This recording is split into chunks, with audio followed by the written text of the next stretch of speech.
How do growers, warehouses, and other market participants efficiently allocate a crop produced one time per year, but consumed and utilized throughout the entire year?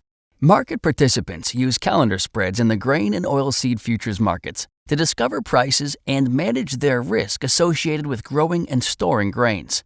Let's look at the corn futures contract to show you how calendar spreads encourage storage when supplies are plentiful and encourage the movement of supplies to the commercial users that value them the most when supplies are tight. Corn futures expire in the months of September, December, March, May, and July. A market participant holding a long December corn futures contract until delivery would receive a delivery certificate representing 5,000 bushels of corn. Therefore, the price at any given time for a December futures contract represents the expected price in December. For a March futures contract, it will be the expected price in March. And for a May futures contract, it will be the expected price in May. A calendar spread is buying a futures contract that expires in 1 month, while simultaneously selling a futures contract for the same commodity that expires in a different contract month.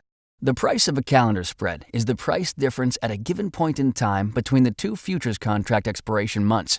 For example, the December-March calendar spread would be the difference in price between the December futures contract and the March futures contract. How are these price differences discovered? Let's assume you manage a grain warehouse. It costs you money to store grain in your warehouse. You incur equipment and labor costs to elevate the grain into your warehouse. You pay the insurance company to guard against fire and flood, and you pay the chemical company for an insecticide to keep bugs out. Each day, you have to make a decision about every ton of grain in your warehouse. Do I sell that ton of grain today in the cash market, or do I continue to store it until tomorrow? Because it costs money to store grain in your warehouse. The only way you would make the decision to store is if you expected to receive a higher price in the future to compensate you for these costs. And if you think about it, that's what futures spreads represent. The December futures price represents prices expected in December. The March futures price represents prices expected in March. Thus, the spread between December futures and March futures represents what the market is offering to store grain from December to March. Around harvest, when supplies of grain are plentiful, the spreads become wider, which encourages storage. Warehouse managers continually adjust their inventory based on signals received in the spread market. If the spreads are too narrow and the market isn't paying enough to store the grain, in other words, the cost of storage is higher than the deferred futures price. Warehouse managers start selling grain today, which depresses the nearby futures price.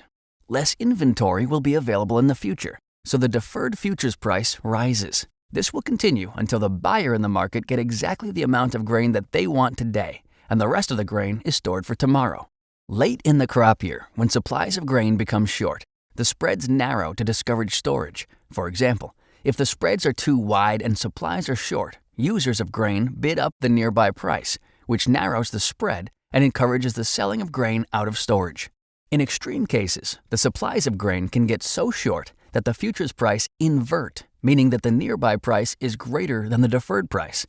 In this case, the market is not paying anything to the warehouse manager to store. In fact, it's charging the warehouse to store. When this happens, no warehouse wants to store.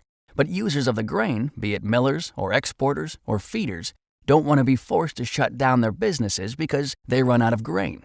They're willing to store grain at a loss to avoid running out and having to close down their business. In review, in addition to providing producers and users with price discovery and risk management tools, grain and oilseed futures provide those that store grain the correct market signals to assure that a commodity that is produced once per year is efficiently allocated throughout an entire calendar year. Because of this, consumers can count on their favorite products being available regardless of the time of year.